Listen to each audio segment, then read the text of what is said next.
Numa manhã de domingo, 3 mulheres que se dirigiam até o sepulcro. E elas chegaram ali correndo, com a intenção de encontrar ali Jesus. E em um certo momento, uma das mulheres se adiantou e correu à frente das outras. E chegando lá, encontrou o sepulcro vazio. Somente um lenço dobrado na cabeceira. Ela voltou correndo para trás, encontrou um jardineiro e perguntou: se onde colocaram o mestre? Diga onde colocaram, eu irei buscá-lo. E ela, não reconhecendo que quem falava com ela era o mestre, e ele disse a ela: por que procura entre os mortos aquele que está vivo? Jesus ressuscitou para que nós tivéssemos vida juntamente com Ele.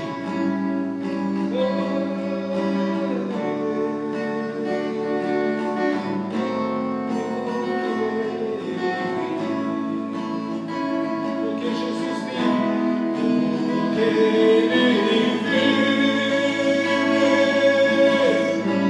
posso crer no amanhã. Porque Ele vive.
Nós sabemos, ó Deus, que Tu estás vivo, que um dia virá para nos buscar. Nós sabemos, ó Deus, que por mais que nós passemos, ó Deus, dificuldades ou situações, nós cremos que o Senhor está conosco. Porque nós temos um Deus que não vai falhar. Nós temos um Deus que corre ao nosso encontro.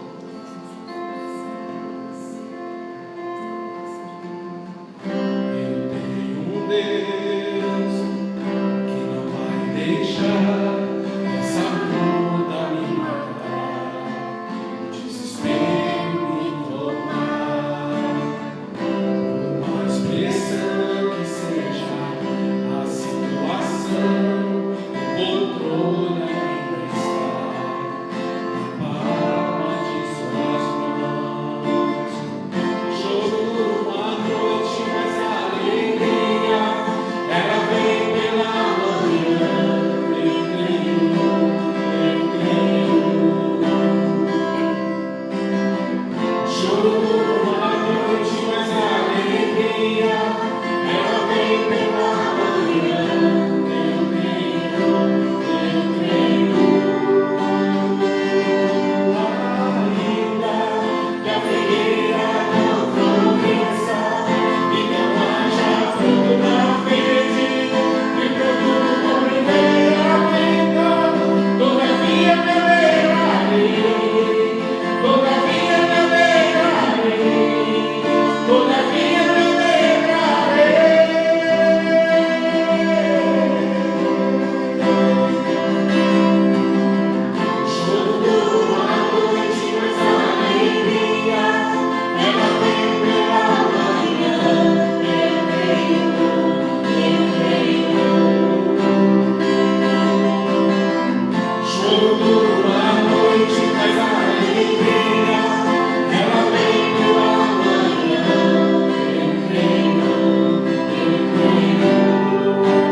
Graças a Deus, irmãos e irmãs.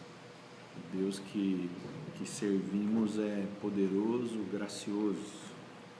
É um Deus que nos chama para viver a fim de que a nossa vida expresse louvor e glória ao seu nome. Nós às vezes nos perguntamos por que nós levamos dinheiro e contribuímos numa igreja, por exemplo. Essa é uma pergunta que as pessoas se fazem. Porque Deus não precisa do nosso recurso.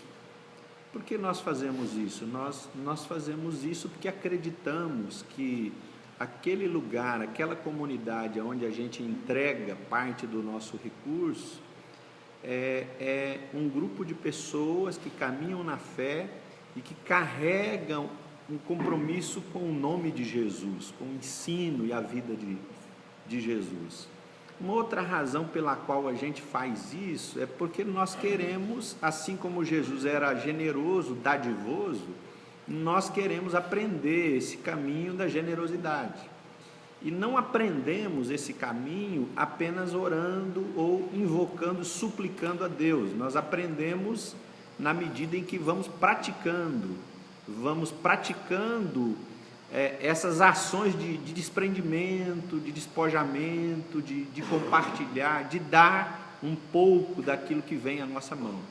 Antes de abrir a Escritura nesse nosso culto de ceia, eu quero te convidar a uma palavra de oração, a fim de que nós permitamos o Espírito sondar o nosso coração e nos ministrar, a fim de que nós caminhemos com o propósito de nos parecer com Jesus também no que diz respeito à sua generosidade, à sua dadivosidade.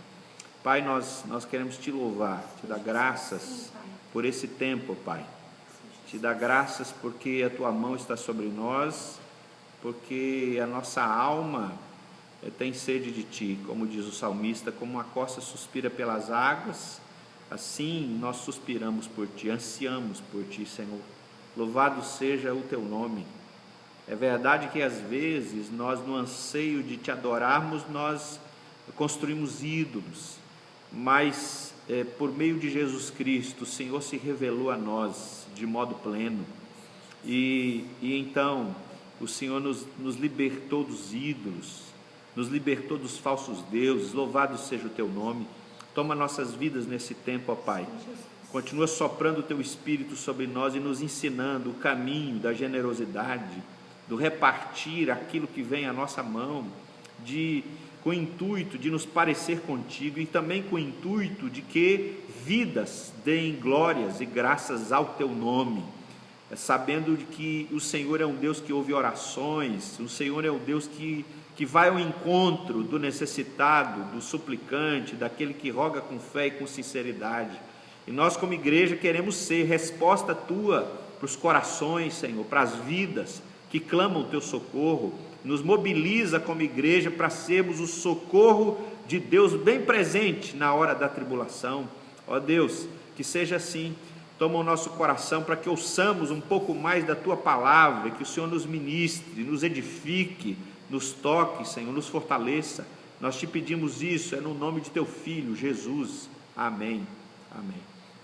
Eu quero te convidar para abrir a sua Bíblia lá no livro de Números, no capítulo 11.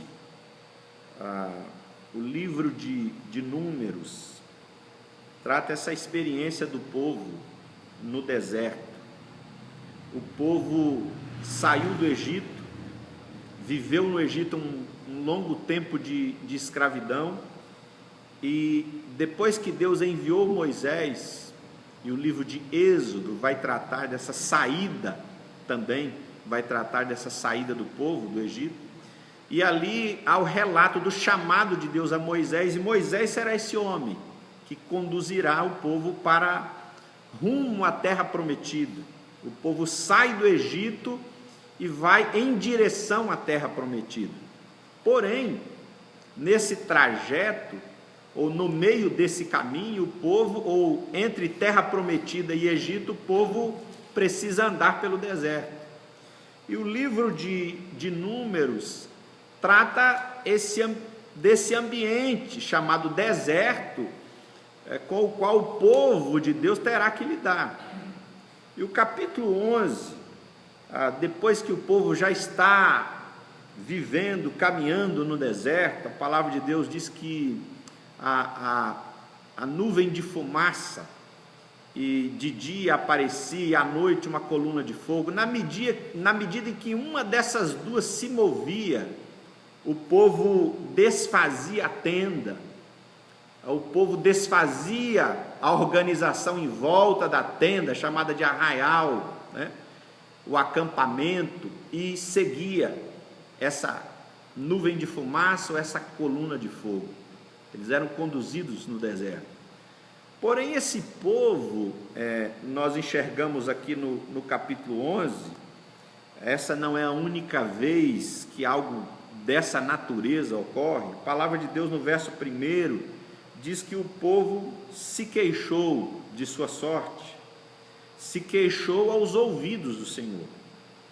O Senhor ouviu a queixa do povo e a ira de Deus se acendeu, e o fogo do Senhor ardeu entre eles e consumiu as extremidades do arraial. Então o povo clamou a Moisés, e orando este ao Senhor, o fogo se apagou, pelo que chamou aquele lugar Taberá, porque o fogo do Senhor se acendera entre eles. O verso 4 diz: e o populacho que estava no meio deles veio a ter grande desejo das comidas dos egípcios, pelo que os filhos de Israel tornaram a chorar e também disseram: quem nos dará carne a comer? Lembramo-nos dos peixes que no Egito comíamos de graça, dos pepinos, dos melões, dos alhos silvestres, das cebolas e dos alhos. Agora, porém, seca-se a nossa alma, e nenhuma coisa vemos, senão esse maná. Era o maná como semente de coentro, e a sua aparência semelhante à de bidélio. Bom, a palavra de Deus prossegue.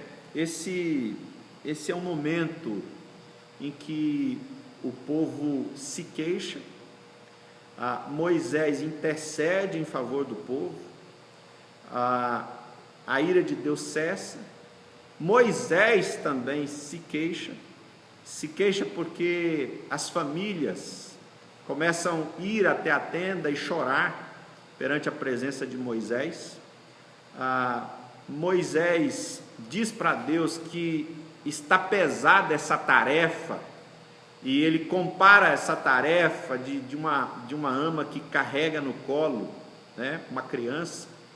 E Moisés diz: será que eu vou ter que fazer esse papel com o povo?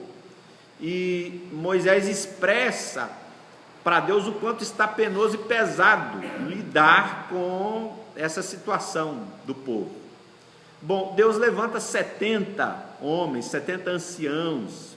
Moisés vai repartir da porção do Espírito com esses homens, e eles vão cooperar com Moisés nessa caminhada em direção à terra prometida. Deus manda codornizes para que o povo coma, e o texto, resumindo, vai encerrar com essa ideia do povo comendo e recebendo o juízo de Deus sobre eles. E no término do capítulo 11, esse lugar onde o fogo cai novamente, onde o juízo vem, a ira de Deus se manifesta novamente, vai ser batizado. O verso 34 diz: pelo qual o nome daquele lugar se chamou Quibrot Hataavá, porquanto ali enterraram o povo que teve o desejo das comidas dos egípcios. Outra tradução vai dizer: ali se tornou um lugar constituído de sepulcros de cobiça. Outra tradução vai dizer túmulos dos desejos. Assim é o lugar, assim esse lugar é batizado. Bom, quando eu medito nesse texto, algumas coisas me vêm ao coração. Por exemplo, ao pensar na realidade que a Bíblia trata entre céu e inferno, quando a gente pensa nessa realidade chocante, confrontativa, que provoca medo em muitos, a realidade do que a Bíblia chama de inferno, nós costumamos pensar no inferno como esse lugar para onde Deus lança as pessoas, mesmo contra a vontade das pessoas, mesmo que elas são levadas esperneando, implorando, suplicando, falando pelo amor de Deus, e Deus as lança lá. Algumas pessoas concebem o inferno como essa experiência.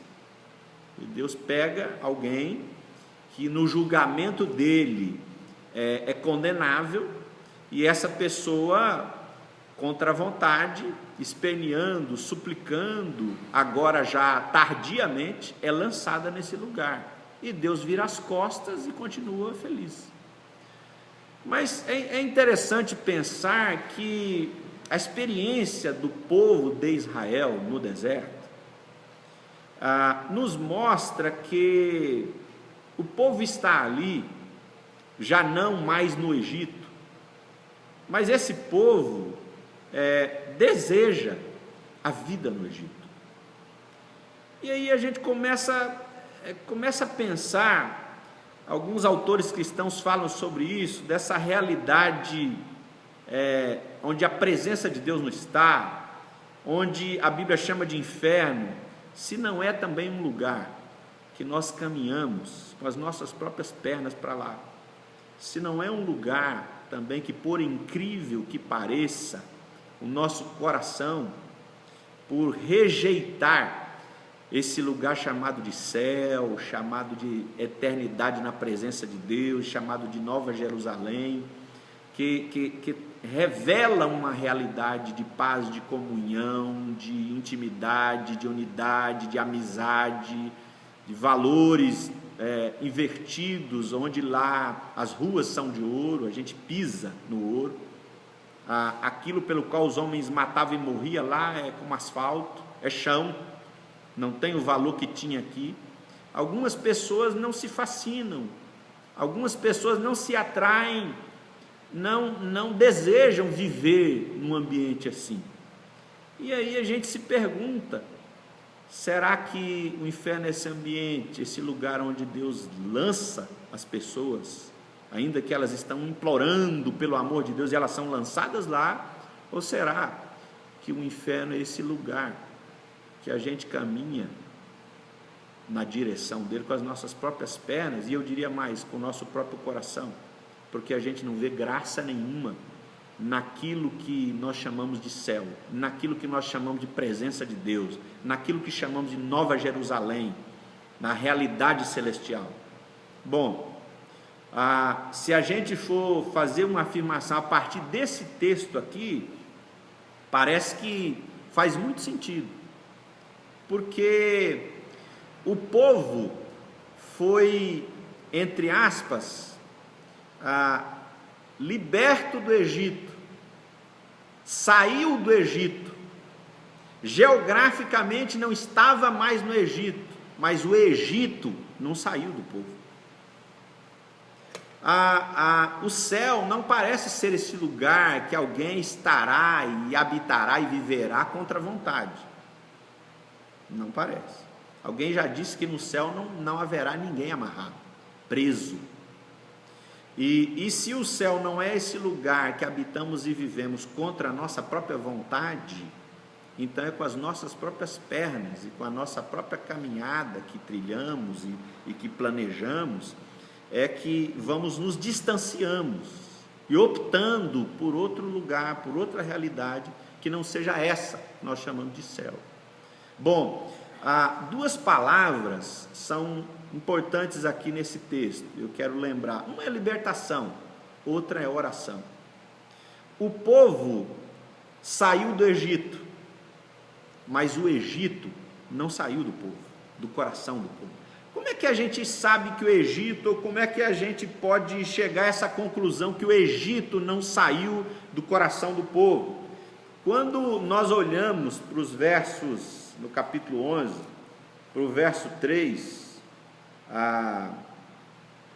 verso 4 e 5, e fala desse povo, que na verdade é um povo misto, povo de Israel vai sendo formado, havia lá os filhos de Jacó, de Israel, mas esse povo sai do Egito e ele vem com outros povos junto, né? E aqui fala desse momento, no verso 4, em que esse povo manifesta esse desejo pelas comidas do Egito. O Egito estava longe, geograficamente, mas ao mesmo tempo tão perto. O Egito estava longe, mas ao mesmo tempo dentro do coração do povo. O Egito estava distante, mas estava ao mesmo tempo perto, dentro da lembrança do povo. Como é que sabemos que o Egito não saiu do povo? Porque o desejo pelas comidas do Egito ainda estão bem presentes. A lembrança das comidas do Egito ainda estão bem fortes na mente do povo. E quando nós pensamos na palavra desejo, outras Bíblias podem traduzir por cobiça, o Novo Testamento traz uma palavra, às vezes a Escritura trata essa palavra como paixão, em outro momento a palavra que traduz é concupiscência. Tiago vai usar essa expressão. E o que é esse desejo, essa concupiscência? É um desejo fora do comum, é um desejo desgovernado, um desejo descontrolado, um desejo sem freio, um desejo que nos toma e que nos conduz, que faz com que eu e você nos tornemos uma espécie de passageiro da nossa existência. Nós não somos aqueles que estão no volante da nossa existência mais, nós nos tornamos passageiros. É como alguém que está num carro que a direção, ou a barra de direção quebrou, e ele se torna passageiro do veículo, ele não conduz mais, ele não pode mais arbitrar com relação a que direção o veículo irá ser conduzido. Agora ele se torna refém, ele assiste apenas para onde ele vai, assiste passivamente. O desejo fora do comum é isso que nos toma de tal modo que nós passamos por cima de princípios, de valores, princípios e valores que, quem sabe, nós aprendemos desde a nossa infância, que foram incutidos na nossa mente, no nosso coração, que nós sempre chamamos isso tudo de algo bom, benigno, algo reto, justo, e de repente, por conta desse desejo descontrolado, desgovernado, nós passamos por cima desses princípios, desses valores que nos foram ensinados desde a nossa meninice e que para nós eram tratados como tesouros, como riquezas, como valores dos quais nós não abríamos mão. Mas de repente, um desejo fora do comum, ou que pode ser chamado de cobiça ou concupiscência, toma a nossa vida, e nós somos capazes de passar por cima daquilo que nós defendemos como valores inegociáveis. Nós passamos por cima de tudo isso, nós abrimos mão da verdade e começamos a praticar mentira, nós abrimos mão da amizade, nós começamos a construir inimizades gratuitas. Então tem a ver com isso, com esse tipo de desejo que toma a nossa vida e que nos deforma, que faz com que a gente se torne outra coisa. E muita gente vive isso, e depois que está bebendo as consequências de se tornar refém desse desejo, dessa cobiça, olha no espelho e não se reconhece mais. Porque quando olha lá para trás, na sua meninice, na sua adolescência, quem sabe, via que o rumo da sua existência apontava para uma direção. E hoje ele ou ela se encontra num lugar para o qual a direção da sua vida, lá na infância, nunca apontou. Ela nunca preveu que chegaria ali, porque nunca desejou chegar ali onde chegou, mas porque uma hora se entregou ao desejo É um desejo fora do comum que foi alimentado, que cresceu e que conduziu essa pessoa para lugares que ela não imaginava. E que agora ela olha no espelho, ela nem se reconhece mais. A cobiça é um tema tão sério que Números 11 vai encerrar essa história dizendo que aquele lugar foi batizado como sepulcro da cobiça, porque a cobiça mata mesmo. Quanta gente não destruiu a família porque agora não se contentou mais em viver desejando só sua esposa, o seu esposo, se entregou ao desejo por uma outra mulher, por um outro homem, ou por uma outra pessoa que não era sua namorada, seu noivo, que não era essa com quem ele ou ela desenvolveu uma relação de fidelidade, e destruiu a família, destruiu a relação com os filhos, destruiu a relação com a esposa, com o esposo, destruiu o namoro, o noivado, o futuro casamento, porque a cobiça mata mesmo. Se não mata tirando a vida física da pessoa, mata destruindo relações, mata relacionamentos, e alguns relacionamentos de muitos anos são destruídos porque alguém se tornou refém, cativo pela cobiça. Então, cobiça leva à morte. Com isso, eu não quero dizer que o desejo por si só é algo pecaminoso, que todo desejo é pecaminoso. Veja, a cobiça é um desejo desgovernado, fora do comum. E qualquer desejo que, a princípio, moderadamente, é um desejo por algo bom, se esse desejo cresce a ponto de tornar-se cobiça ou concupiscência, ainda que na sua raiz é algo, a priori, um desejo bom, mas na medida em que esse desejo cresce e se torna cobiça, ele também se torna igualmente mortal. Bom, o povo foi liberto do Egito, saiu do Egito, mas o Egito continuava dentro do povo. A palavra de Deus em Cristo, nos diz que em Cristo nós somos convidados a viver essa liberdade. Mas ser livre não é tão simples, não é tão fácil. Porque quando nós estamos debaixo de cabresto, quando nós estamos sob o jugo de Faraó, como o povo estava no Egito, nós não nos atentamos para o fato do quanto nós estamos presos às comidas do Egito, ainda que lá seja um lugar de sofrimento e opressão, mas existe muita coisa ali que nos cativa. E é só quando a liberdade vem, quando a gente sai do Egito e pode viver uma outra vida fora do Egito, é que a gente descobre o quanto o Egito nos manteve em cativeiro. Então, viver uma vida de liberdade para alguns começam essa vida de liberdade em Cristo e retrocedem, porque começam a desejar intensamente a comida do Egito.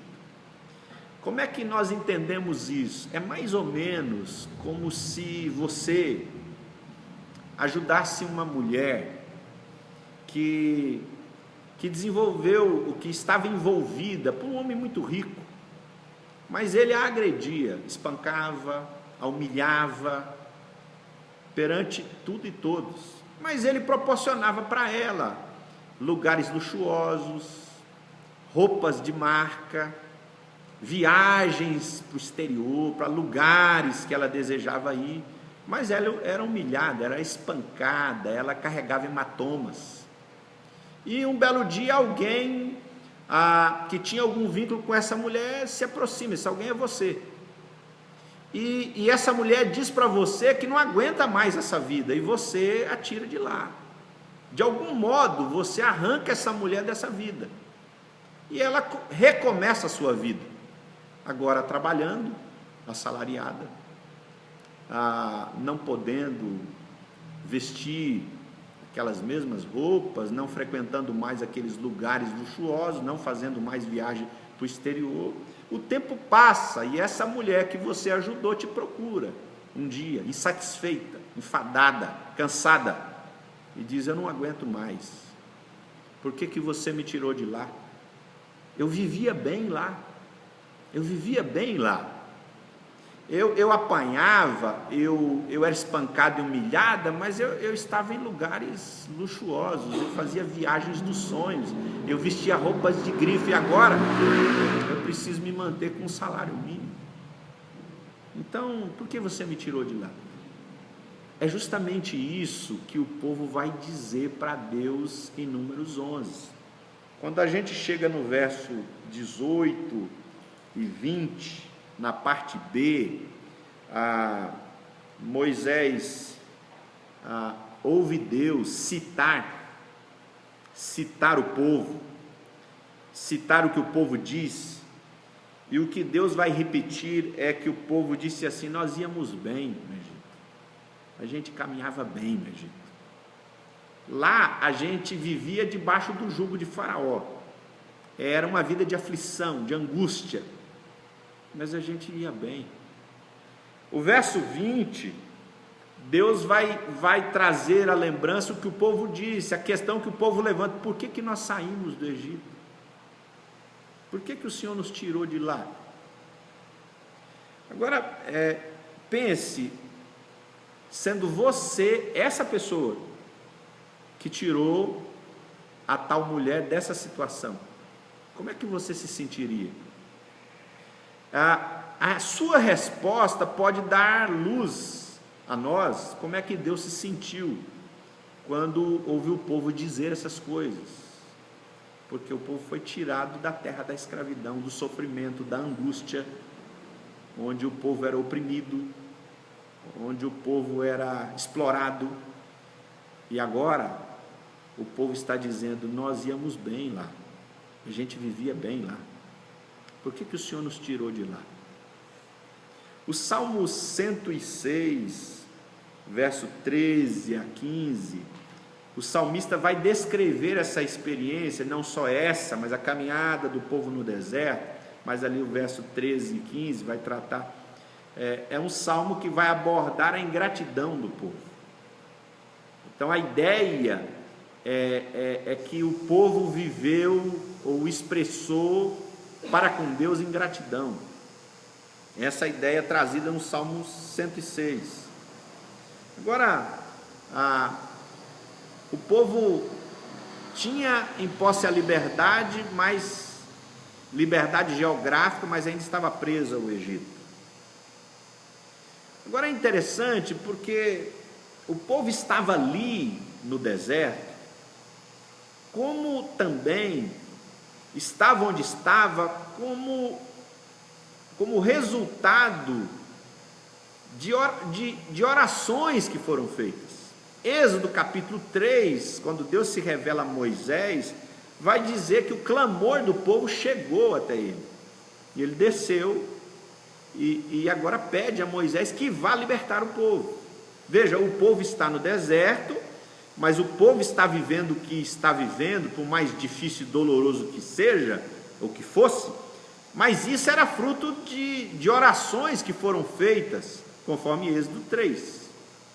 Olha que interessante. Então, essas duas palavras são importantes para nós. Libertação, o povo foi liberto, mas ainda tem saudade do Egito, está com dificuldade de viver essa liberdade do Egito. Por outro lado, essa vida no deserto de liberdade é resposta de oração. Eu fico pensando que a Bíblia nos diz que nós somos chamados a orar sem cessar, a viver uma vida de oração, porque orar envolve o momento que entramos no quarto para ouvir Deus, para falar com Deus, mas também envolve quando nós saímos do quarto, e aí as respostas começam. E muita gente para de orar quando as respostas começam a acontecer. Como é que a pessoa para de orar quando Deus está respondendo? Quando ela age Da mesma forma que o povo de Israel agiu, querendo voltar para a condição anterior, não querendo cooperar com Deus na resposta que Deus está dando para o povo, que tem a ver com o cumprimento de promessas. Não tem a ver com uma ideia aleatória que surgiu num dia na cabeça mas tem a ver com uma promessa lá que foi feita a Abraão.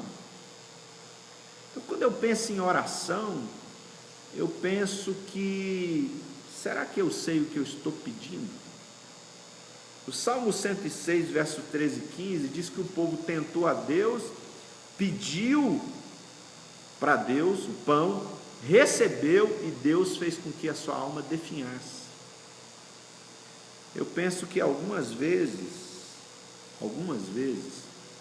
nós insistimos tanto com Deus em algumas coisas, e nós nos queixamos porque não recebemos o que pedimos, mas existem algumas respostas positivas, como no caso de Salmo 106, verso 13 e 15, que é melhor que elas fossem negativas, porque quando o povo tem o que cobiçou, isso gera morte. O que você tem desejado nesses dias? O que você tem desejado? O desejo do povo, a cobiça do povo, fez com que o povo não quisesse mais receber o maná que era dado diariamente no deserto. O que isso tudo tem a ver com o dia de hoje, que é o dia que celebramos a ceia do Senhor? A ceia, o pão que simboliza o corpo de Cristo, o cálice que simboliza o sangue derramado, a ceia simboliza o ato libertador. A ceia simboliza também que Jesus é o pão que nos alimenta, que Jesus é o maná de Deus, para mim e para você. A ceia simboliza isso, simboliza que Jesus é o maná que nos alimenta, e nós não precisamos então desejar ou cobiçar outras comidas, porque esse alimento chamado Jesus, ele é o alimento capaz de satisfazer a nossa alma, satisfazer o nosso coração. Eu quero te convidar nesse instante, se preparando para a ceia, se você quiser, já ir preparando os elementos da ceia, eu quero te convidar para uma palavra de oração, consagrando esses elementos da ceia, colocando a nossa vida diante de Deus. Mas antes nós vamos ouvir uma canção. Enquanto você prepara, vai ouvindo essa canção, deixa Deus continuar ministrando o seu coração, e já nós oramos consagrando os elementos da ceia.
nesse momento, nós lembramos que o pão simboliza o corpo desse Jesus que se derramou por nós, se entregou por nós. Ele é o maná. Ele é o maná enviado por Deus, o verdadeiro maná. João 6 vai dizer: eu sou o verdadeiro maná que desceu do céu.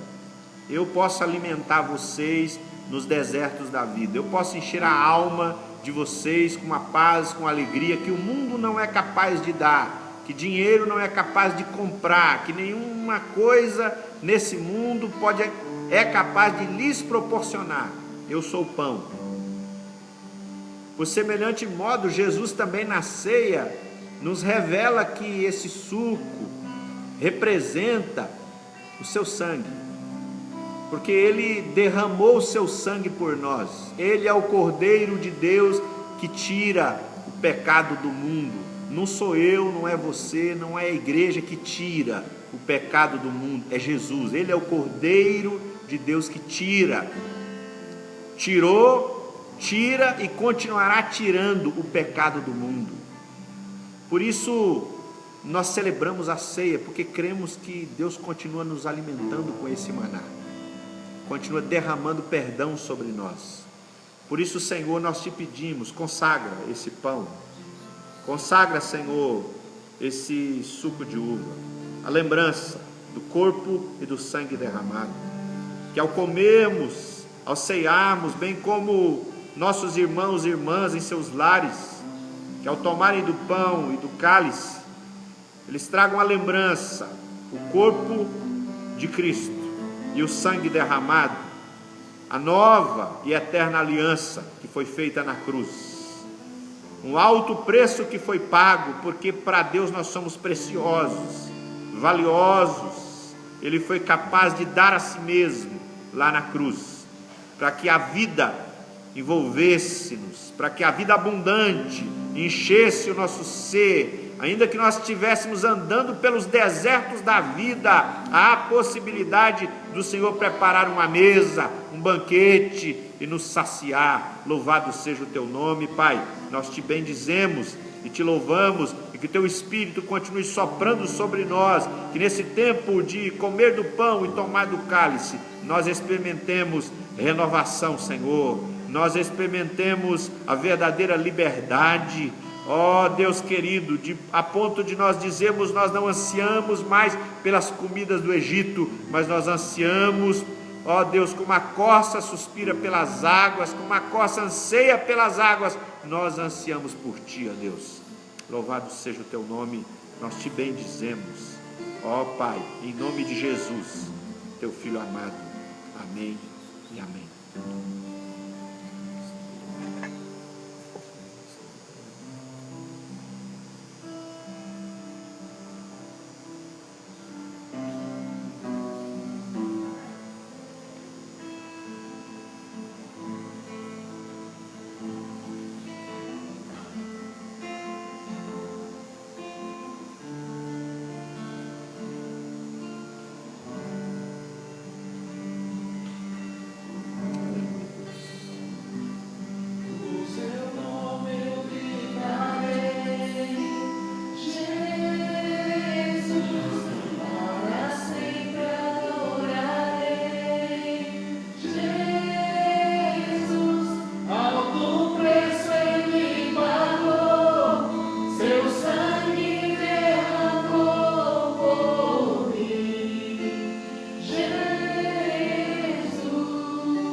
Estava no deserto, o povo se esqueceu de que Deus estava os conduzindo à terra prometida.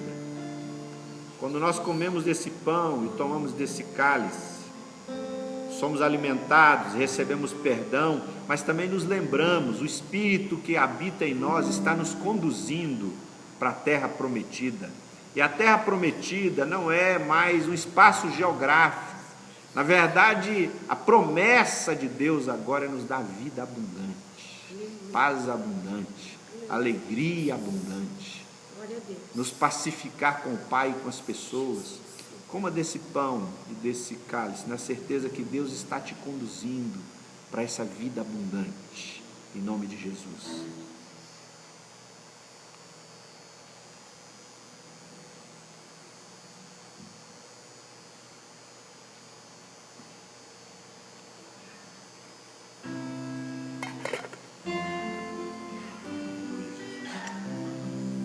Glórias a Ti, Pai, nós te louvamos, te bendizemos, Senhor Deus, pela paz que Tu derramas sobre nós, Teu amor que nos cobre, Pai, Tua presença que nos pacifica. Oh Espírito Santo de Deus, obrigado, Deus, por esse tempo, obrigado pelos irmãos e irmãs, obrigado, Pai, o Senhor tem nos sustentado, Pai, tem nos envolvido em Teus braços de amor. Senhor, nós intercedemos nessa hora pelos nossos irmãos e irmãs que estão atribulados, Pai, que estão em dificuldades, por aqueles que estão lutando com a saúde, por aqueles que perderam seus entes queridos. Espírito Santo de Deus, seja Tu consolador, aquele que abraça, aquele que acolhe, aquele que conforta, que consola.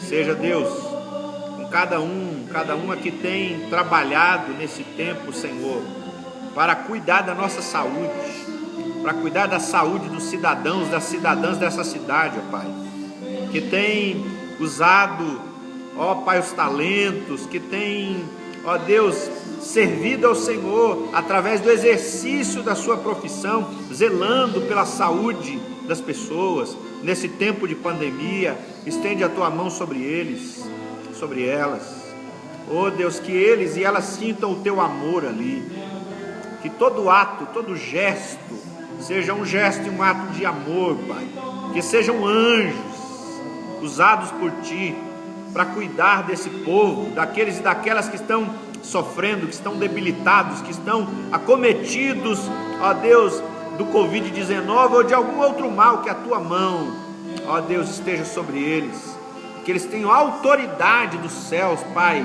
não só para exercer a sua vocação, a sua profissão, mas eles têm autoridade para amar, autoridade para cuidar com amor, autoridade para manifestar o Teu amor, Pai, por meio daquilo que eles fazem. Ó Deus, em nome de Jesus, nós oramos, Te bendizemos, ó Pai, por Teu Filho Jesus. Louvado seja o Teu nome. Aleluia, Senhor. Glórias a Ti, Senhor. Aleluia, Pai.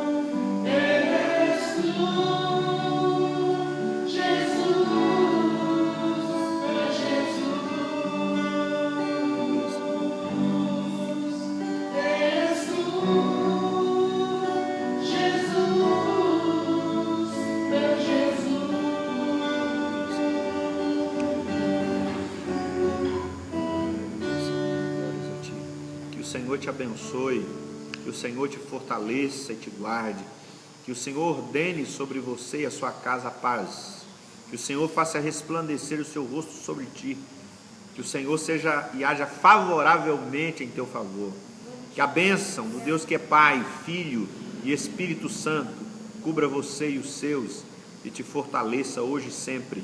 Amém e amém. Que Deus te abençoe, um forte abraço, uma boa semana, no nome de Jesus.